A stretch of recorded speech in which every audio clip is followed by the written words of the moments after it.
Hello my dear students, ಹೇಗಿದ್ದೀರಾ ಎಲ್ಲರೂ? Welcome to Pallavi tutorials. ಮಕ್ಕಳೇ, ಈ ಒಂದು ವಿಡಿಯೋದಲ್ಲಿ ಸೆಕೆಂಡ್ PUC ಅಕೌಂಟೆನ್ಸಿ ನಾಳೆ ನಡೆಯುವಂಥ ಎಕ್ಸಾಮ್ಗೆ 2 ಮಾರ್ಕ್ಸಿನ ಇಂಪಾರ್ಟೆಂಟ್ ಕ್ವಶನ್ಸ್ ಯಾವುದು ಅನ್ನೋದನ್ನು ಹೇಳ್ತಾ ಇದ್ದೀನಿ. ಸೊ 3 ಮಾಡೆಲ್ ಕ್ವಶನ್ ಪೇಪರ್ಸನ್ನು ನೀವು ಆಲ್ರೆಡಿ ನೋಡಿದ್ದೀರಿ.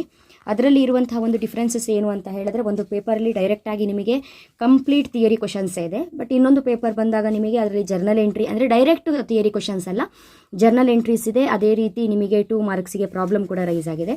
ಹಾಗಾಗಿ 3 ಪೇಪರಲ್ಲಿ ಇರುವಂಥ ಕ್ವಶನ್ಸ್ಗಳನ್ನ ಕ್ಯಾಲ್ಕುಲೇಟ್ ಮಾಡಿ ಒಂದಿಷ್ಟು ಇಂಪಾರ್ಟೆಂಟ್ ಕ್ವಶನ್ಸ್ಗಳನ್ನ ಕೊಡ್ತಾ ಇದ್ದೀನಿ. ನೋ ಡೌಟ್ ಈ ಮಾಡೆಲ್ ಪೇಪರಲ್ಲಿ ಇರುವಂಥ ಕ್ವಶನ್ಸು ತುಂಬಾ ಇಂಪಾರ್ಟೆಂಟ್ ಆಗಿರುತ್ತೆ. ಇದ್ರ ಜೊತೆಗೆ ಲಾಸ್ಟ್ 2 ಇಯರ್ ಏನು ಕ್ವಶನ್ಸ್ ಬಂದಿದೆ ಅದು ಕೂಡ ಮೋಸ್ಟ್ ರಿಪೀಟೆಡ್ ಕ್ವಶನ್ಸೇ, ಅದನ್ನು ಕೂಡ ಕ್ಯಾಲ್ಕುಲೇಟ್ ಮಾಡಿಬಿಟ್ಟು ಒಂದಿಷ್ಟು ಇಂಪಾರ್ಟೆಂಟ್ ಕ್ವಶನ್ಸ್ಗಳನ್ನ ಕೊಡ್ತಾ ಇದ್ದೀನಿ. ಯಾವುದೇ ಕಾರಣಕ್ಕೂ ಮಿಸ್ ಮಾಡಬೇಡಿ, ಕರೆಕ್ಟಾಗಿ ಓದ್ಕೊಂಡು ಹೋಗಿ, ಓಕೆನಾ? ಫಸ್ಟ್ ಕ್ವಶನು, ಪ್ರೀವಿಯಸ್ ವೀಡಿಯೋಸ್ಗಳಲ್ಲಿ ನಾನು ಹೇಳಿದ್ದೀನಿ, ಈ ಹಿಂದೆ ನಿಮಗೆ ಪ್ರಾಕ್ಟಿಕಲ್ ಓರಿಯೆಂಟೆಡ್ ಕ್ವಶನ್ ಅಂತ ಇರ್ತಾ ಇತ್ತು. ಸೊ ಅಲ್ಲಿ ರೈಸ್ ಆಗುವಂಥ ಒಂದು ಇಂಪಾರ್ಟೆಂಟ್ ಕ್ವಶನ್ ಇಲ್ಲಿ ರೈಸ್ ಆಗಿದೆ.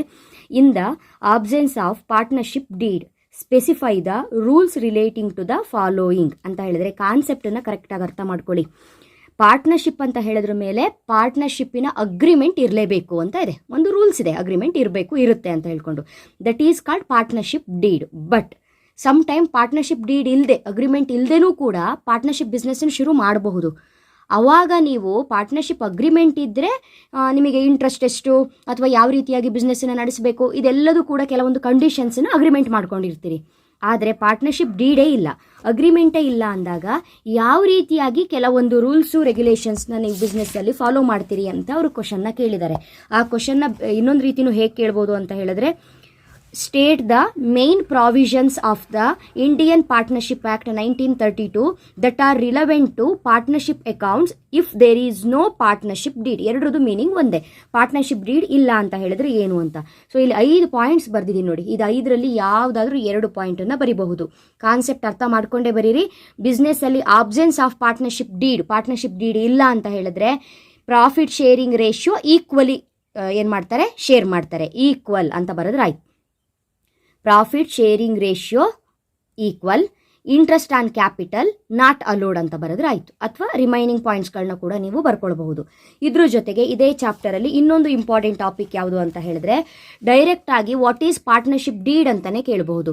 The document which contains the terms of partnership agreement is called partnership deed. ಇಲ್ಲಿ ಹೇಗಿದ್ರು 2 ಪಾಯಿಂಟ್ಸ್ ಕೇಳಿದಾರಲ್ಲ, ಅದೇ ರೀತಿ 2 ಪಾಯಿಂಟ್ಸ್ ಇಂದೇ ಕ್ವಶನ್ಸ್ ಬರಬಹುದಲ್ಲ. ಅವಾಗ ಯಾವ ರೀತಿ ಕ್ವಶನ್ ಕೇಳ್ತಾರೆ, state any 2 contents of partnership deed. Partnership deed ಅಂದ್ರೆ ಏನು ಅಂತ ಕೇಳ್ದೇನೆ, ಕಂಟೆಂಟ್ಸ್, ಪಾರ್ಟ್ನರ್ಶಿಪ್ ಡೀಡ್ ಅಲ್ಲಿ ಏನು ಕಂಟೆಂಟ್ ಇರುತ್ತೆ ಅನ್ನೋದನ್ನ ಕೇಳಬಹುದು. 2 ಪಾಯಿಂಟ್ ನೋಡ್ಕೊಳ್ಳಿ ಸಾಕು. Name and address of the firm, name and address of all the partners, ಅಥವಾ profit and loss sharing ratio ಅಂತ ಬರೀರಿ. ಇದೊಂದು ಇಂಪಾರ್ಟೆಂಟ್. ಇದು ಬಿಟ್ಟು ನಿಮಗೆ ಇನ್ನೇನು ಕೇಳ್ಬೋದು ಅಂತ ಹೇಳಿದ್ರೆ, ಪಾರ್ಟ್ನರ್ಶಿಪ್ಪಿನ ಫೀಚರ್ಸ್ ಕೇಳ್ಬೋದು. ಪಾರ್ಟ್ನರ್ಶಿಪ್ಪಿನ ಫೀಚರ್ಸು 2 ಪಾಯಿಂಟ್ ಬರೆದ್ರೆ ಸಾಕು. 2 or more persons, agreement, business, sharing of profit. ಕರೆಕ್ಟಾಗಿ ನೆನ್ಪಿಟ್ಕೊಳ್ಳಿ ಪಾರ್ಟ್ನರ್ಶಿಪ್ಪಿನ 2 ಫೀಚರ್ಸು. ಡಿಫೈನ್ ಪಾರ್ಟ್ನರ್ಶಿಪ್ ಅಂತ ಕೂಡ ತುಂಬ ಸಲ ಕೇಳಿದ್ದಾರೆ, ಈ ಸಲನೂ ಕೂಡ ಕೇಳಬಹುದು. ಚೇಂಜಸ್ ಆಗಲ್ಲ ಅಂತ ಹೇಳೋಕ್ಕಾಗಲ್ಲ. ಅಲ್ಲೇನಾದರೂ ಟೈಪ್ಸೇ ಕೇಳಬೇಕು ಅಂತಿಲ್ಲ, ಡಿಫೈನು ಕೇಳಬಹುದು. Section 4 of the Indian partnership act 1932 defines partnership as the relation between persons who have agreed to share the profits of a business carried on by all or any one of them acting for all. Partnership ಡೆಫಿನಿಷನ್ನ ನೋಡ್ಕೊಳ್ಳಿ, features ನೋಡ್ಕೊಳ್ಳಿ 2 point. ಅದಾದ್ರ ಮೇಲೆ partnership deed ಅಂದರೆ ಏನು ಅಂತ ಒಂದು ಮೀನಿಂಗ್ನ ನೋಡ್ಕೊಳ್ಳಿ. ಅದಾದ ನಂತರ 2 ಕಂಟೆಂಟ್ಸ್ ನೋಡ್ಕೊಳ್ಳಿ. ನೆಕ್ಸ್ಟು ಆಬ್ಸೆನ್ಸ್ ಆಫ್ ಪಾರ್ಟ್ನರ್ಶಿಪ್ ಇದ್ದಾಗ ಯಾವ ರೀತಿಯಾಗಿ ಟ್ರೀಟ್ಮೆಂಟ್ ಇರುತ್ತೆ ಅನ್ನೋದಕ್ಕೆ 2 ಪಾಯಿಂಟ್ ಕಲ್ತ್ಕೊಳ್ಳಿ. ಸೊ ಇದಿಷ್ಟರಲ್ಲಿ 2 ಮಾರ್ಕ್ಸ್ ಗ್ಯಾರಂಟಿ ಸಿಗುತ್ತೆ ನಿಮಗೆ, okay?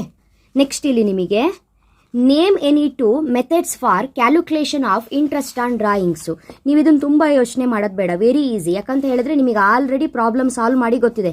Calculation of interest on ಡ್ರಾಯಿಂಗ್ಸನ್ನು ನಾವು ಈಗ ಕ್ಯಾಲ್ಕುಲೇಟ್ ಮಾಡಬೇಕು ಅಂತ ಹೇಳಿದ್ರೆ 2 ಮೆಥಡ್ ಅಂತ ಹೇಳಿದ್ರೆ, ಒಂದು ಪ್ರಾಡಕ್ಟ್ ಮೆಥಡ್, ಇನ್ನೊಂದು ಆವರೇಜ್ ಪೀರಿಯಡ್ ಮೆಥಡ್ ಅಂತ ಬರೆದ್ರೆ ಆಯಿತು. ಸೊ ಇದು ನಿಮಗೆ ನೆನಪಿರಬೇಕು, ಓಕೆನಾ? Very important topic. ನೆಕ್ಸ್ಟು ಇನ್ನೊಂದು ಇಂಪಾರ್ಟೆಂಟ್ ಟಾಪಿಕ್ ಯಾವುದು ಅಂತ ಹೇಳಿದ್ರೆ, ಫಿಕ್ಸ್ಡ್ ಕ್ಯಾಪಿಟಲ್ ಮೆಥಡಿಗೂ ಮತ್ತು ಫ್ಲಕ್ಚುಯೇಟಿಂಗ್ ಕ್ಯಾಪಿಟಲ್ ಮೆಥಡಿಗೂ difference very important. Fixed capital method ಅಂತ ಹೇಳಿದ್ರೆ ಏನು, ಫ್ಲಕ್ಚುಯೇಟಿಂಗ್ ಕ್ಯಾಪಿಟಲ್ ಮೆಥಡ್ ಅಂತ ಹೇಳಿದ್ರೆ ಏನು ಅಂತ ಬರೆದ್ರೆ ಆಯಿತು. ಸೊ ಆನ್ಸರ್ನ ಬರೆಯುವಾಗ, fixed capital method is a method under which the capitals of the partner shall remain fixed year after year ಅಂತ ಬರೀರಿ. ಫ್ಲಕ್ಚುಯೇಟಿಂಗ್ ಅಂತ ಹೇಳಿದ್ರೆ fluctuating capital method is a method under which the capitals of the partners fluctuate from year to year. Fixed ಅಲ್ಲಿ fix ಆಗಿರುತ್ತೆ capital, ಇಲ್ಲಿ capital fluctuate ಆಗುತ್ತೆ. ಆ word ನೆನ್ಪಿಟ್ಕೊಳ್ಳಿ. ಫಿಕ್ಸ್ಡ್ ಕ್ಯಾಪಿಟಲ್ ಮೆಥಡ್ ಅಲ್ಲಿ ಕ್ಯಾಪಿಟಲ್ ಇಯರ್ ಇಂದ ಇಯರ್ಗೆ ಫಿಕ್ಸ್ಡ್ ಆಗಿರುತ್ತೆ. ಫ್ಲಕ್ಚುಯೇಟಿಂಗ್ ಅಲ್ಲಿ ಕ್ಯಾಪಿಟಲ್ ಇಯರ್ ಇಂದ ಇಯರ್ಗೆ ಫ್ಲಕ್ಚುಯೇಷನ್ ಇರುತ್ತೆ, ಚೇಂಜ್ ಇರುತ್ತೆ, ವೇರಿ ಆಗಿರುತ್ತೆ. ಅಥವಾ ಸ್ವಲ್ಪ ಡಿಫ್ರೆಂಟ್ ಆಗಿರಲಿ ಅಂತ ಅವ್ರು ಈ ರೀತಿ ಕ್ವಶನ್ ಕೇಳ್ಬೋದಲ್ಲ. State 2 methods by which the capital accounts partners are maintained ಅಂತ ಕೇಳ್ಬೋದು. ಅಥವಾ name 2 methods of maintaining capital accounts of partners ಅಂದ್ರೆ ಕೇಳ್ಬೋದು ಡೈರೆಕ್ಟ್ ಆಗಿ. 2 ಕ್ಯಾಪಿಟಲ್ ಅಕೌಂಟ್ಸ್ ಯಾವ್ದು ಪಾರ್ಟ್ನರ್ಸ್ ಮೇಂಟೈನ್ ಮಾಡ್ತಾರಂತ. First one is fixed capital method, second one is fluctuating capital method. Next one, mention any 2 circumstances for the retirement of a partner. ಇದಕ್ಕೆ answer with the consent of all other partners by giving notice in writing ಅಂತ ಇದೆ. ಅದೇ ನಿಮಗೇನಾದರೂ question ಸ್ವಲ್ಪ change ಮಾಡಿ ಅಡ್ಮಿಷನ್ನಿಗೆ reason ಏನು, ಅದು ರಿಟೈರ್ಮೆಂಟಿಗಲ್ಲ, ಅಡ್ಮಿಷನಿಗೆ ಏನು ಅಂತ ಕೇಳಿದ್ರೆ to get additional capital, to get additional managerial ability ಅಂತ ಬರಿಬೇಕು. Next one of the important topic ಯಾವುದು ಅಂತ ಹೇಳಿದ್ರೆ ಇಲ್ಲಿ give the meaning of calls in arrears. ಇದು ಕೂಡ ತುಂಬಾನೇ important. Calls in arrears is the amount of money that a shareholder fails to pay to a company by the due date ಅಂತ ಬರಿಬೇಕು. Next write any 2 objectives of financial statements ಅಂತ ಇದೆ. ಯಾವುದಾದ್ರೂ 2 objectives ಅನ್ನ ಬರಿಬೇಕು. ಅವ್ರು ಕೇಳಿರೋದೇನು, write any 2 objectives of financial statements. So financial ಸ್ಟೇಟ್ಮೆಂಟ್ಸಿನ ಆಬ್ಜೆಕ್ಟಿವ್ಸೇ ಬೇರೆ, ಫೈನಾನ್ಷಿಯಲ್ ಸ್ಟೇಟ್ಮೆಂಟ್ ಅನಾಲಿಸಿಸಿನ ಆಬ್ಜೆಕ್ಟಿವ್ಸೇ ಬೇರೆ. ಎರಡರದ್ದು ಆಬ್ಜೆಕ್ಟಿವ್ಸು ಕರೆಕ್ಟಾಗಿ ನೋಡ್ಕೊಂಡಿರಿ. Financial statement in objectives to provide information about the earning capacity of the business, to provide information about cash flows. Financial statement analysis in the objectives ಏನು, to know the earning capacity of the firm, to know the financial position of the firm. Next objectives of cash flow statement. ಇದು ಮೂರಲ್ಲಿ ಒಂದು guarantee ಕೇಳ್ತಾರೆ, very important.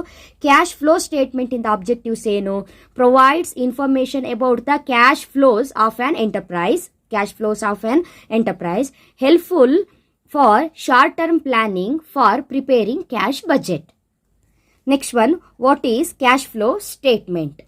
Cash flow statement is the statement which shows inflow and outflow of cash and cash equivalents from various activities of a company during specific period. Next very important topic ಇಲ್ಲಿ state any 2 categories of share capital ಅಂತ ಇದೆಯಲ್ಲ, ಅದು important.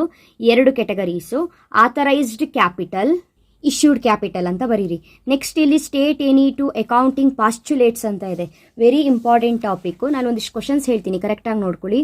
2 postulates ಅಂತ ಹೇಳಿದ್ರೆ concept going concern concept, money measurement concept. Going concern concept, money measurement concept, 2 postulates. ಓಕೆನಾ, ಅಥವಾ ನೀವು ಯಾವ್ದು ಬೇಕಾದರೂ ಬರಿಬಹುದು. ಇಲ್ಲಿ next mention 2 types of financial statement ಅಂತ ಇದೆ. ಟೈಪ್ಸು ಫೈನಾನ್ಷಿಯಲ್ ಸ್ಟೇಟ್ಮೆಂಟನ್ನು ಪ್ರಿಪೇರ್ ಮಾಡಬೇಕಾದ್ರೆ ಏನೇನು ತಗೊಳ್ತೀವಿ, ಒಂದು statement of profit and loss, ಇನ್ನೊಂದು ಬ್ಯಾಲೆನ್ಸ್ ಶೀಟು, ಅದು important. Categories of share capital, called up, paid up, ಇದು ಕೂಡ ಬರಿಬಹುದು. ನೆಕ್ಸ್ಟು ಇಶ್ಯೂ ಆಫ್ ಶೇರ್ಸ್ ಇಂದು 2 methods. 2 methods issue of shares ಇಂದು, ಶೇರ್ಸ್ ಇನ್ ಮೆಥಡ್ಸ್ ಅಲ್ಲ, ಕನ್ಫ್ಯೂಸ್ ಮಾಡ್ಕೋಬಾರ್ದು ಕ್ವಶನ್ನ. Write any 2 types of shares ಅಂತ ಹೇಳಿದ್ರೆ ಈಕ್ವಿಟಿ ಶೇರ್ಸು, ಪ್ರಿಫರೆನ್ಸ್ ಶೇರ್ಸು ಅಂತ ಬರೀತೀರಿ. ಅವ್ರು ಕೇಳಿರೋದು 2 methods or 2 types of issue of shares. ಶೇರ್ಸನ್ನು ಹೇಗೆ ಇಶ್ಯೂ ಮಾಡ್ತೀರಿ ಅಂತ ಹೇಳ್ಕೊಂಡು, issue at par, issue at premium ಅಥವಾ ಇಶ್ಯೂ ಎಟ್ ಡಿಸ್ಕೌಂಟ್, ಯಾವುದಾದ್ರೂ ಬರಿಬೇಕು. ಕ್ವಶನ್ನ ಕರೆಕ್ಟಾಗಿ ಅರ್ಥ ಮಾಡ್ಕೊಳ್ಬೇಕು. Next state any 2 methods of valuation of goodwill. 2 types of valuation of ಗುಡ್ ವಿಲ್ನ ಬರಿಬೇಕು 2 ಮಾರ್ಕ್ಸಿಗೆ. Average profit method, super profit method. ಓಕೆನಾ. ನೆಕ್ಸ್ಟ್ ಪಾರ್ಟ್ನರ್ಶಿಪ್ ಡೀಡ್ ಹೇಳಿದ್ದೀನಿ. ನೆಕ್ಸ್ಟು ಇಲ್ಲಿ ರಿಸರ್ವ್ಸ್ ಆ್ಯಂಡ್ ಸರ್ಪ್ಲಸ್ ಅಂಡರ್ ಹೆಡ್ಡಲ್ಲಿ ಯಾವ ಐಟಮ್ ಬರುತ್ತೆ ನೋಡಿ, ಡಿಫ್ರೆಂಟ್ ಆಗಿದೆ ಈ ಕ್ವಶನ್, ತುಂಬ important. Mention any 2 items which are shown under the head reserves and surplus ಕೇಳಿದ್ದಾರೆ. Capital reserve, general reserve. Next ಇಲ್ಲಿ ಫೈನಾನ್ಷಿಯಲ್ ಸ್ಟೇಟ್ಮೆಂಟ್ ಅನಾಲಿಸಿಸ್ ಇಂದು ಟೂಲ್ಸು ಅಥವಾ ಟೆಕ್ನಿಕ್ಸ್ ಯಾವುದು ಅಂತ, ವೆರಿ ವೆರಿ ಇಂಪಾರ್ಟೆಂಟ್, ಸಾಕಷ್ಟು ಸಲ ರಿಪೀಟ್ ಆಗಿದೆ. List any 2 tools or technique of financial statement analysis. ಏನಿಲ್ಲ, ನೀವು ಫೈನಾನ್ಷಿಯಲ್ ಸ್ಟೇಟ್ಮೆಂಟ್ ಅನಾಲಿಸಿಸ್ನ ಪ್ರಿಪೇರ್ ಮಾಡಲಿಕ್ಕೆ ಏನೇನು ಟೂಲ್ಸ್ ಇದೆ ಅಂತ ಹೇಳಿದ್ರೆ ಕಂಪ್ಯಾರಿಟಿವ್, ಕಾಮನ್ ಸೈಜು, ರೇಷಿಯೋ. ಓಕೆನಾ. ಯಾಕೆ ಅಡ್ಮಿಷನ್ನ ಮಾಡ್ಕೊಳ್ತೀವಿ ಪಾರ್ಟ್ನರ್ ಅನ್ನೋದಕ್ಕೆ 2 ರೀಸನು ಆಲ್ರೆಡಿ ಹೇಳಿದ್ದೀನಿ, ಇಂಪಾರ್ಟೆಂಟು. ನೆಕ್ಸ್ಟ್ ಇಲ್ಲಿ state any 2 uses of cash flow statement ಅಂತ ಇದೆ. ಯೂಸಸ್ನ ಬರಿಬೇಕು ಕ್ಯಾಶ್ ಫ್ಲೋ ಸ್ಟೇಟ್ಮೆಂಟ್ ಇಂದು. helps in balancing its cash inflow and cash outflow, keeping in changing condition. It provides information that enables users to evaluate changes in net assets of an enterprise. ನೋಡಿ next ಇದು ತುಂಬ important. State any to users of financial statement analysis. Financial statement ಯಾರ್ಯಾರಿಗೆ ಬೇಕು, ಅದನ್ನು use ಮಾಡೋರು ಯಾರು, users. ನೀವು ಇಲ್ಲಿ ಕ್ವಶನನ್ನೇ ಕರೆಕ್ಟಾಗಿ ಅರ್ಥ ಮಾಡ್ಕೊಳ್ಳಲ್ಲ. ಯೂಸರ್ಸ್ ಅಲ್ಲ, ಯೂಸರ್ಸ್ ಅಂದ್ರೆ ಉಪಯೋಗ. ಯೂಸರ್ಸ್ ಅಂತ ಹೇಳಿದ್ರೆ ಅದನ್ನು ಹ್ಯಾಂಡ್ಲು ಮಾಡೋರು ಅಥವಾ ಅದು ಬೇಕಾಗಿರೋರು, ಆ ಅಕೌಂಟ್ಸ್ ಬೇಕಾಗಿರೋರು ಯಾರು ಅಂತ. Finance manager, top management. ಓಕೆನಾ. Next, how do you disclose the following items in the balance sheet of a company ಅಂತ ಇದೆ. Loose tools, inventories, proposed dividend, short term provisions. ಇಲ್ಲಿ ಟೂ ಫೀಚರ್ಸ್ ಆಫ್ ಪಾರ್ಟ್ನರ್ಶಿಪ್ ಈಗ ಓದಿದ್ರಿ, ನಾನು ಹೇಳಿದೆ important ಅಂತ ಅವಾಗಲೇ ಕೊಟ್ಟಿದ್ದೀನಿ. ಯಾವುದಾದ್ರೂ 2 ಪಾಯಿಂಟ್ ಬರಿಬೋದು ಅಂತ. State any to features of a company ಅಂತ ಕೇಳ್ಬೋದು. ಅದಕ್ಕೆ body, corporate, separate legal entity, limited liability ಯಾವುದಾದ್ರೂ ನೋಡಿಟ್ಕೊಳ್ಳಿ. ನೀವು ಫಸ್ಟ್ PUC ಏನು ಓದಿರ್ತೀರಿ ಅದು ಸ್ವಲ್ಪ ನಿಮಗೆ ನೆನಪಿರಬೇಕು. Company features, separate legal entity, limited liability. ಪಾರ್ಟ್ನರ್ಶಿಪ್ಪಿನ ಫೀಚರ್ಸೇ ಬೇರೆ, ಕರೆಕ್ಟ್ ನೋಡ್ಕೊಳ್ಬೇಕು. ಈಗ ವೆರಿ ಇಂಪಾರ್ಟೆಂಟ್ ಪಾರ್ಟ್ ಜರ್ನಲ್ ಎಂಟ್ರಿಗೆ ಬರೋಣ. ಜರ್ನಲ್ ಎಂಟ್ರಿ ಮೇಲೆ ಒಂದು ಕ್ವಶನ್ ಇರುತ್ತೆ ನಿಮಗೆ. ನೆಕ್ಸ್ಟ್ ಜರ್ನಲ್ ಎಂಟ್ರಿ ಆದ್ರ ಮೇಲೆ ಪ್ರಾಬ್ಲಮ್ ಯಾವ ರೀತಿ ಕೇಳ್ತಾರೆ 2 ಮಾರ್ಕ್ಸ್ಗೆ, ಯಾವ್ಯಾವ ಪ್ರಾಬ್ಲಮ್ ಇಂಪಾರ್ಟೆಂಟ್ ಅನ್ನೋದನ್ನ ಹೇಳ್ತೀನಿ. ಇಲ್ಲಿ ಮಾಡೆಲ್ ಪೇಪರ್ ಅಲ್ಲಿ ಇರೋದೆ, give the journal entry to close revaluation account when there is a profit at the time of retirement of a partner ಅಂತ ಇದೆ. ಇಲ್ಲಿ ಅವರು ರಿಟೈರ್ಮೆಂಟ್ ಆಫ್ ಎ ಪಾರ್ಟ್ನರ್ ಅಲ್ಲಿ ರಿವ್ಯಾಲ್ಯೂಯೇಷನ್ ಅಕೌಂಟ್ನ ಹೇಗೆ ಕ್ಲೋಸ್ ಮಾಡ್ತೀರಿ ಕೇಳಿದ್ದಾರೆ. When there is a profit, question ಅನ್ನು ಕರೆಕ್ಟಾಗಿ ಅರ್ಥ ಮಾಡ್ಕೊಳ್ಳಿ. ರಿವ್ಯಾಲ್ಯೂಯೇಷನ್ ಅಕೌಂಟನ್ನು ಕ್ಲೋಸ್ ಮಾಡುವಂಥದ್ದು ರಿಟೈರ್ಮೆಂಟ್ ಆಫ್ ಎ ಪಾರ್ಟ್ನರ್ ಅಲ್ಲಿ ಅಂತ ಬಂದಾಗ ಇದಕ್ಕೆ ಜರ್ನಲ್ ಎಂಟ್ರಿಯನ್ನು ನೀವು revaluation account debtor to all partners account ಅಂತ ಬರಿಬೇಕು. ಅದೇ ಸೇಮ್ ಟು ಸೇಮ್ ಕ್ವಶನು ಇಲ್ಲಿ ರಿಟೈರ್ಮೆಂಟ್ ಆಫ್ ಎ ಪಾರ್ಟ್ನರ್ ಬದಲಿಗೆ ಅಡ್ಮಿಷನ್ ಆಫ್ ಎ ಪಾರ್ಟ್ನರ್ ಇತ್ತು ಅಂತ ಅನ್ಕೊಳ್ಳಿ. Give the journal entry to close revaluation account when there is a profit at the time of retirement of a partner ಅಂತ ಇತ್ತು ಅಂತ ಹೇಳಿದ್ರೆ ಅದಕ್ಕೆ ಎಂಟ್ರಿಯನ್ನು ನೀವು revaluation account debtor to old partners capital account ಅಂತ ಬರಿಬೇಕು. ಅಲ್ಲೇನು ಬರಿತೀರಿ, revaluation account debtor to all partners account ಬರೆದ್ರಿ. ಇಲ್ಲಿ ಅಡ್ಮಿಷನ್ ಅಲ್ಲಿ ಓಲ್ಡ್ ಪಾರ್ಟ್ನರ್ಸ್ ಕ್ಯಾಪಿಟಲ್ ಅಕೌಂಟ್ ಅಂತ ಬರಿಬೇಕು. ಇದು ನೆನಪಿರ್ಲಿ. ನೆಕ್ಸ್ಟು ಇಲ್ಲಿ pass the journal entry to close retiring partners capital account when the payment is made immediately ಅಂತ ಇದೆ. ಇದಕ್ಕೆ answer retiring partner capital account debtor to cash account ಅಂತ ಬರಿಬೇಕು. Being retiring partners account is settled by payment. Next give the meaning of issue of shares for consideration other than cash ಅಂತ ಕೇಳಿದ್ದಾರೆ. ಅದಕ್ಕೆ answer issue of shares for consideration other than cash means issuing of shares for purchasing of assets without receiving money in cash. Next ಇಲ್ಲಿ 2 ಮಾರ್ಕ್ಸಿಗೆ ಪ್ರಾಬ್ಲಮ್ನ ಕೇಳಿದ್ದಾರೆ. Very important. If purchases are ₹72,000, opening trade payables are 12,000 and closing trade payables are 9,000, calculate cash payment to suppliers ಅಂತ ಇದೆ. So already ಹೇಳಿದ್ದೀನಿ ನಾನು ನಿಮಗೆ. ಇಲ್ಲಿ ಅವ್ರೇನು ಪರ್ಚೇಸ್ ಕೊಟ್ಟಿರ್ತಾರಲ್ಲ ಆ ಪರ್ಚೇಸಿಗೆ ಓಪನಿಂಗ್ ಟ್ರೇಡ್ ಪೇಯಬಲ್ಸ್ನ ಆ್ಯಡ್ ಮಾಡಬೇಕು. ಬಂದಿರುವಂತಹ ಅಮೌಂಟಲ್ಲಿ ಕ್ಲೋಸಿಂಗ್ ಟ್ರೇಡ್ ಪೇಯಬಲ್ಸ್ನ ಲೆಸ್ ಮಾಡಬೇಕು. ಆವಾಗ ನಿಮಗೆ ಕ್ಯಾಶ್ ಪೇಮೆಂಟು ಸಪ್ಲೈಯರ್ಸು ಸಿಗುತ್ತೆ. ಸೊ ಇಲ್ಲಿ ಇದಕ್ಕೆ ಸಂಬಂಧಪಟ್ಟಾಗೆ ಒಂದು 4 ಕ್ವಶನ್ಸನ್ನ ನಾನು ಕೊಡ್ತೀನಿ. ಅಂದರೆ 4 ಪ್ರಾಬ್ಲಮ್ ಇದೇ ರೀತಿದು ಹೇಳ್ತೀನಿ. ಕರೆಕ್ಟಾಗಿ ನೋಡ್ಕೊಳ್ಳಿ, ಎಕ್ಸಾಮಲ್ಲಿ ಕೇಳಿದರೆ ಬರೀರಿ. ಓಕೆನಾ. ಇಲ್ಲಿ ನಿಮಗೆ ಕ್ವಶನ್ನು, ಇದು ಸೇಮ್ ಕ್ವಶನ್ನು ನಿಮ್ಮ ಮಾಡೆಲ್ ಪೇಪರಲ್ಲಿ ಏನಿದೆ ಅದೇ. ಇಫ್ ಪರ್ಚೇಸಸ್ ಕ್ವಶನ್ ಓದ್ಕೊಳ್ಳಿ, ಸೇಮ್ ಕ್ವಶನ್ನು. ಹೇಗೆ ಬರಿಬೇಕು ಅಂತ ಹೇಳಿದ್ರೆ ಕ್ಯಾಶ್ ಪೇಮೆಂಟ್ ಮಾಡಬೇಕು ಸಪ್ಲೈಯರ್ಗೆ ಅಂತ ಹೇಳಿದ್ದಾರೆ. Calculate the cash payment to supplier ಅಂತ ಹೇಳಿದ್ದಾರೆ. ಕ್ಯಾಶ್ ಪೇಮೆಂಟ್ ಸಪ್ಲೈಯರ್ ಏನು ಮಾಡಬೇಕು, ಕ್ಯಾಲ್ಕುಲೇಟ್ ಮಾಡಬೇಕು. First purchases plus trade payables, ಇಷ್ಟೇ ಬರೀರಿ ಸಾಕು. Plus trade payables, next minus trade payables. First purchase ಎಷ್ಟು 72,000 ಪ್ಲಸ್ ಟ್ರೇಡ್ ಪೇಯಬಲ್ಸ್ ಅಂತ ಹೇಳಿದ್ರೆ ಇದು ಓಪನಿಂಗ್ ಟ್ರೇಡ್ ಪೇಯಬಲ್ಸು ಸ್ಟಾರ್ಟಿಂಗಿಂದು ಆ್ಯಡ್ ಮಾಡಿದ್ವಿ. 72,000ಗೆ 12,000 ಆ್ಯಡ್ ಮಾಡಿದಾಗ 84,000 ಬಂತು. ಆ 84,000ನಲ್ಲಿ ಮತ್ತೆ 9,000 ಕ್ಲೋಸಿಂಗ್ ಟ್ರೇಡ್ ಪೇಯಬಲ್ಸ್ನ ಏನು ಮಾಡಬೇಕು, ಎಂಡ್ ಟ್ರೇಡ್ ಪೇಯಬಲ್ಸ್ನ ಲೆಸ್ ಮಾಡಬೇಕು. ಸೊ 75,000 ಆನ್ಸರ್ ಬರುತ್ತೆ. ಈ ರೀತಿಯಾಗಿ ಬರಿಬೇಕು. ಅಥವಾ ನಿಮಗೆ ಗುಡ್ ವಿಲ್ ಮೇಲೆ ಒಂದು ಪ್ರಾಬ್ಲಮ್ನ ಕೇಳ್ಬೋದು. Good will of the firm valued at 2 years, purchase of the average profit of last 4 years. The total profits for last 4 years is ₹40,000. Calculate the goodwill of the firm ಅಂತ ಇದೆ. ಸೊ ಏನು ಮಾಡಬೇಕು, ಅವ್ರು ಕೇಳಿರೋದೇನು, calculate the goodwill of the firm ಅಂತ ಕೇಳಿದ್ದಾರೆ. Goodwill of the ಫರ್ಮ್ನ ಕ್ಯಾಲ್ಕುಲೇಟ್ ಮಾಡೋದಕ್ಕಿಂತ ಮುಂಚೆ ಆವರೇಜ್ ಪ್ರಾಫಿಟ್ ಎಷ್ಟು ಅನ್ನೋದನ್ನ ನೋಡ್ಕೋಬೇಕು. Average profit of last 4 years ಕೊಟ್ಟಿದ್ದಾರೆ ಅವರು. ಹಾಗಾಗಿ ಆವರೇಜ್ ಪ್ರಾಫಿಟ್ನ ನಾವು ಕಂಡುಹಿಡಿಬೇಕು. ಇಲ್ಲಿ ಕೊಟ್ಟಿರುವಂಥ ಪ್ರಾಫಿಟ್ ಇದೆಯಲ್ಲ, ಇಲ್ಲಿ ನೋಡಿ, ಇಲ್ಲಿ ಕರೆಕ್ಟಾಗಿ ನೋಡ್ಕೊಳ್ಳಿ. Average profit of last 4 years ಕೊಟ್ಟಿದ್ದೀವಿ. The total profits for last 4 years 40,000. 4 years ಇಂದು 40,000 ಅಂತೆ. ನಮಗೆ 4 year ಇಂದು ಬೇಡ, ನಾವು ಗುಡ್ ವಿಲ್ ಕ್ಯಾಲ್ಕುಲೇಟ್ ಮಾಡಬೇಕು ಅಂತ ಹೇಳಿದ್ರೆ ನಮಗೆ ಎಷ್ಟು ಬೇಕು? ಅವ್ರು ಕೇಳಿರುವಂಥದ್ದು first calculate the goodwill of the firm ಕೇಳಿದ್ದಾರೆ. ಅಲ್ಲಿಗೆ ನಾವು ಗುಡ್ ವಿಲ್ನ ಕ್ಯಾಲ್ಕುಲೇಟ್ ಮಾಡಬೇಕು ಅಂತ ಹೇಳಿದ್ರೆ ನಮಗೆ ಫಸ್ಟ್ ಆವರೇಜ್ ಪ್ರಾಫಿಟ್ ಬೇಕು. ಹಾಗಾಗಿ ಆವರೇಜ್ ಪ್ರಾಫಿಟ್ನ ಕ್ಯಾಲ್ಕುಲೇಟ್ ಮಾಡ್ಕೋಬೇಕು. ಆವರೇಜ್ ಪ್ರಾಫಿಟ್ ಅಂತ ಹೇಳಿದ್ರು ಟೋಟಲ್ ಎಷ್ಟು? 40,000 ಇದೆ ಆವರೇಜ್ ಪ್ರಾಫಿಟ್. ಎಷ್ಟು ವರ್ಷದ್ದು? 4 ವರ್ಷದ್ದು ಅಂತ ಹೇಳಿದ್ರೆ 1 ವರ್ಷಕ್ಕೆ ಎಷ್ಟಾಗತ್ತೆ? 10,000 ರೂಪಾಯಿ ಆಗುತ್ತೆ. 10,000 ಇದು 1 ವರ್ಷದ ಪ್ರಾಫಿಟ್. ಈ ಆವರೇಜ್ ಪ್ರಾಫಿಟ್ನ ನಾವು 10,000 ಇಟ್ಕೊಂಡು ನಂಬರ್ ಆಫ್ ಪರ್ಚೇಸ್ ಇಯರ್ಸ್ ಎಷ್ಟು ಕೊಟ್ಟಿದ್ದಾರೆ? Number of purchase years goodwill of the firm valued at to 2 years. ಇಲ್ಲಿ 4 ಇದ್ರೆ ಬಂದಿರೋ ಆವರೇಜ್ ಪ್ರಾಫಿಟ್ನ 4ಗೆ ಮಲ್ಟಿಪ್ಲೈ ಮಾಡಿ. ಇಲ್ಲಿ 2 ಕೊಟ್ಟಿದ್ದಾರೆ, 2ಗೆ ಮಲ್ಟಿಪ್ಲೈ ಮಾಡಬೇಕು. 10,000 ಇಂಟು 2 20,000 ಆಗುತ್ತೆ. ಇದು answer. Next, give the absolute increase and percentage increase for the following. Give the absolute increase and percentage increase in the following. ಅವರೊಂದಿಷ್ಟು ಇನ್ಫಾರ್ಮೇಷನ್ನ ಕೊಟ್ಟಿದ್ದಾರೆ. ರೆವಿನ್ಯೂ ಫ್ರಮ್ ಆಪರೇಷನ್ಸ್ ಅಂತ ಹೇಳ್ಕೊಂಡು ಪ್ರೀವಿಯಸ್ ಇಯರು ಕರೆಂಟ್ ಇಯರು ಕೊಟ್ಟಿದ್ದಾರೆ. ಇದಕ್ಕೆ ಸೊಲ್ಯೂಷನ್ ನೀವೇನು ಮಾಡಬೇಕು? ಆಬ್ಸಲ್ಯೂಟ್ ಇನ್ಕ್ರೀಸಸ್ಸಿಗೆ ಯಾವ ರೀತಿಯಾಗಿ ಬರೆಯೋದು? 75,000 current year minus previous year 60,000. Current ಇಯರಲ್ಲಿ ಪ್ರೀವಿಯಸ್ ಇಯರಿನ ರೆವಿನ್ಯೂ ಫ್ರಮ್ ಆಪರೇಷನ್ಸನ್ನ ಕಳೆದ್ರೆ ಆಬ್ಸಲ್ಯೂಟ್ ಇನ್ಕ್ರೀಸು ನಮಗೆ ಸಿಗತ್ತೆ. ನೆಕ್ಸ್ಟ್ ಇನ್ನೊಂದೇನು ಹೇಳಿದ್ದಾರೆ? ಆಬ್ಸಲ್ಯೂಟ್ ಇನ್ಕ್ರೀಸ್ ಆದ್ರ ಮೇಲೆ ಇನ್ನೇನು ಕಂಡಿಡಿಯಕ್ಕೆ ಹೇಳಿದ್ದಾರೆ? ಪರ್ಸಂಟೇಜ್ ಇನ್ಕ್ರೀಸ್ ಹೇಳಿದ್ದಾರೆ. ಪರ್ಸಂಟೇಜ್ ಇದೆಲ್ಲ ನೀವು ಕಂಪ್ಯಾರಿಟಿವ್ ಕಾಮನ್ ಸೈಜ್ ಮಾಡುವಾಗ ಕಲ್ತ್ಕೊಂಡಿರ್ತೀರಿ. ಪರ್ಸಂಟೇಜ್ ಇನ್ಕ್ರೀಸ್ ಹೇಗೆ ಮಾಡಬೇಕು? ಟೋಟಲ್ ಆಗಿ ಎಷ್ಟು ಆಬ್ಸಲ್ಯೂಟ್ ಇನ್ಕ್ರೀಸ್ ಬಂತು? 15,000. 15,000 into 100. 15,000 into 100, percentage means 100, divided by previous year. Divided by previous year 25% ಬರುತ್ತೆ. ಇದು ಆನ್ಸರ್. ಲಾಸ್ಟ್ ಇಲ್ಲೊಂದು ಪ್ರಾಬ್ಲಮ್ ಇದೆ ನೋಡಿ. If revenue from operation are ₹48,000, opening trade payables 8,000, closing trade payables 6,000. ನೋಡಿ, ಅಲ್ಲಿಗೆ ಓಪನಿಂಗ್ ಆ್ಯಡ್ ಮಾಡಬೇಕು, ಕ್ಲೋಸಿಂಗ್ ಲೆಸ್ ಮಾಡಬೇಕು, ನಮಗೆ ಗೊತ್ತಿದೆ. Calculate cash receipt from customers ಅಂತ ಕೇಳಿದ್ದಾರೆ. ಏನು ಮಾಡಬೇಕು? ಕ್ವಶನ್ ಏನು ಕೇಳಿದಾರೆ ಅದೇ ಬರ್ಕೊಳ್ಳೋದು. ಕ್ಯಾಶ್ ರೆಸಿಪ್ಟ್ ಫ್ರಮ್ ಕಸ್ಟಮರ್ಸ್ ಅಂತ ಬರ್ಕೊಳ್ಳಿ. ರೆವಿನ್ಯೂ ಫ್ರಮ್ ಆಪರೇಷನ್ ಎಷ್ಟಪ್ಪ? 48,000 ಅವರೇ ಕೊಟ್ಟಿದ್ದಾರೆ. ಓಪನಿಂಗ್ ಟ್ರೇಡ್ ಪೇಯಬಲ್ಸ್ನ ಆ್ಯಡ್ ಮಾಡಿ. 48ಕ್ಕೆ 8,000ನ ಆ್ಯಡ್ ಮಾಡಿದಾಗ 54,000 ಆಗುತ್ತೆ. ಅದರಲ್ಲಿ 6,000ನ ಲೆಸ್ ಮಾಡಿ ಬರೀರಿ. ಸೊ ನೀವು ಅರ್ಥ ಮಾಡ್ಕೋಬೇಕಾಗಿರೋದು ಏನು ಅಂತ ಹೇಳಿದ್ರೆ, ಅವ್ರು ಕೊಟ್ಟಿರುವಂತಹ ಪರ್ಚೇಸು ಅಥವಾ ರೆವಿನ್ಯೂ ಫ್ರಮ್ ಆಪರೇಷನ್ಸು ಏನೇ ಇರಲಿ, ಓಪನಿಂಗ್ ಟ್ರೇಡ್ ಪೇಯಬಲ್ಸ್ನ ಆ್ಯಡ್ ಮಾಡ್ತೀವಿ, ಕ್ಲೋಸಿಂಗ್ ಎಂಡ್ ಟ್ರೇಡ್ ಪೇಯಬಲ್ಸ್ನ ಲೆಸ್ ಮಾಡ್ತೀವಿ ಅನ್ನೋದು ಗೊತ್ತಿರಬೇಕು.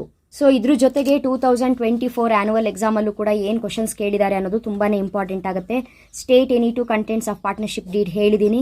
Next, write journal entry for the assets taken over by the partner at the time of dissolution of the firm ಅಂತ ಇದೆ. ಇದಕ್ಕೆ ನೀವು partners capital account debtor to realisation account ಅಂತ ಬರೀಬೇಕು.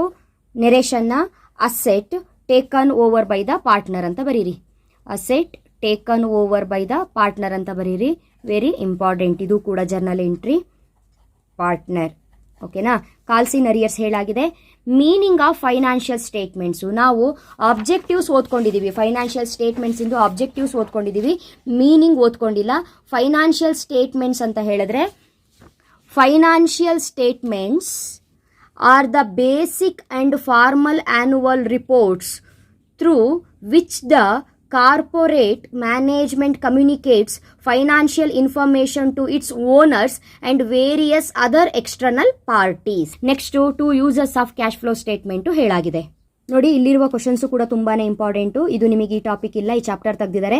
Contents of partnership deed important. Fluctuating capital system ಅಂತ ಹೇಳಿದ್ರೆ ಏನು, fixed ಅಂದ್ರೆ ಏನು ಅಂತ ಗೊತ್ತಿದೆ. Journal entry, transferring the assets to realisation account. Forfeiture of shares ಅಂತ ಹೇಳಿದ್ರೆ ಏನು ಅಂತ ನೋಡ್ಕೋಬೇಕು.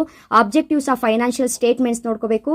ಯೂಸರ್ಸ್ ನಾ ಹೇಳಿದ್ನಲ್ಲ, ಯೂಸರ್ಸ್ ಯಾರ್ಯಾರು ಫೈನಾನ್ಷಿಯಲ್ ಸ್ಟೇಟ್ಮೆಂಟ್ ಅನಾಲಿಸಿಸ್ ಯೂಸರ್ಸ್ ಇದ್ದಾರೆ ನೋಡ್ಕೊಳ್ಬೇಕು. Users of cash flow statement ಮಕ್ಕಳೇ ಕರೆಕ್ಟಾಗಿ ನೋಡ್ಕೊಳ್ಬೇಕು, ಇದೆಲ್ಲ ಇಂಪಾರ್ಟೆಂಟು. ನೆಕ್ಸ್ಟು ನೋಡಿ, ಇಲ್ಲಿ ಪಾರ್ಟ್ನರ್ಶಿಪ್ ಅಂತ ಹೇಳಿದರೆ ಏನಂತ ಡಿಫೈನ್ ಮಾಡಿ ಕೇಳಿದ್ದಾರೆ, important. Circumstances for retirement of partner, important. Next meaning of financial statements ಇವಾಗಷ್ಟೇ ಹೇಳಿದೆ, important. Write any two objectives of preparing cash flow statement, ಇದು ಕೂಡ ಹೇಳಿದ್ದೀನಿ. ನಾನೇನು ಹೇಳಿದೆ, ಆಬ್ಜೆಕ್ಟಿವ್ಸ್ ಆಫ್ ಫೈನಾನ್ಷಿಯಲ್ ಸ್ಟೇಟ್ಮೆಂಟ್ಸು ನೋಡ್ಕೊಳ್ಳಿ, objectives of financial statement analysis ನೋಡ್ಕೊಳ್ಳಿ, objectives of preparing cash flow statement ನೋಡ್ಕೊಳ್ಳಿ ಅಂತ ಹೇಳಿದೆ. ಇದು 3ರಲ್ಲಿ 1 ಗ್ಯಾರಂಟಿ ಅಂತ ಹೇಳಿದೆ. ತುಂಬ ಕಡೆ ರಿಪೀಟ್ ಆಗ್ತಾ ಇದೆ, ನೀವು ಕರೆಕ್ಟಾಗಿ ನೋಡ್ಕೊಳ್ಬೇಕು ಮಕ್ಕಳೇ. ಇದಿಷ್ಟು ಕೂಡ ತುಂಬ important. Okay, forfeiture of shares ಬಂತು concept. Cancellation of the right of a shareholder on shares held by him due to non payment of money due on such shares ಅಂತ ಬರೀಬೇಕು. ನೆಕ್ಸ್ಟ್ ಇದೊಂದು ಟಾಪಿಕ್ ನೋಡ್ಕೊಳ್ಳಿ, ಯಾಕಂತ ಹೇಳಿದ್ರೆ subscription ಕೂಡ ತುಂಬಾ important. Under subscription ಅಂತ ಹೇಳಿದ್ರೆ when the number of shares applied for is less than the number of shares for which applications have been invited for subscription there is said to be under subscription. Over subscription ಅಂತ ಹೇಳಿದ್ರೆ when the public apply for more shares than those offer to them there is said to be over subscription. So ಇದಿಷ್ಟು ಕೂಡ 2 ಮಾರ್ಕ್ಸಿಗೆ ಸಂಬಂಧಪಟ್ಟಂಗೆ most important questions. So journal entry, problems ಇದನ್ನೆಲ್ಲ calculate ಮಾಡೇ ಕೊಟ್ಟಿದ್ದೀನಿ. ಇದಿಷ್ಟು ನೋಡ್ಕೊಳ್ಳಿ, ಇದಿಷ್ಟು ಯಾವುದೇ ಕಾರಣಕ್ಕೂ ನೆಗ್ಲೆಕ್ಟ್ ಮಾಡಬೇಡಿ. So last year question paper study ಮಾಡಿರೋದ್ರಿಂದ ಹೋಪ್ಫುಲಿ 6 ಮಾರ್ಕ್ಸು ನಾಳೆ ಈಸಿಯಾಗಿ ತೊಗೊಳ್ಬಹುದು. ಈಸಿ ಇರುತ್ತೆ ಪಾರ್ಟ್ ಬಿ ಯಲ್ಲಿ ಕ್ವಶನ್ಸು. ಟೆನ್ಷನ್ ಮಾಡ್ಕೊಳ್ಳದೆ ಆರಾಮಾಗಿ ಓದ್ಕೊಂಡೋಗಿ. ನೆಕ್ಸ್ಟ್ ವಿಡಿಯೋದಲ್ಲಿ ಮತ್ತೆ ಸಿಗ್ತೀನಿ. ಅಲ್ಲಿವರೆಗೂ ಚೆನ್ನಾಗಿ ಓದ್ಕೊಳ್ಳಿ. Thank you. All the best ಮಕ್ಕಳೇ.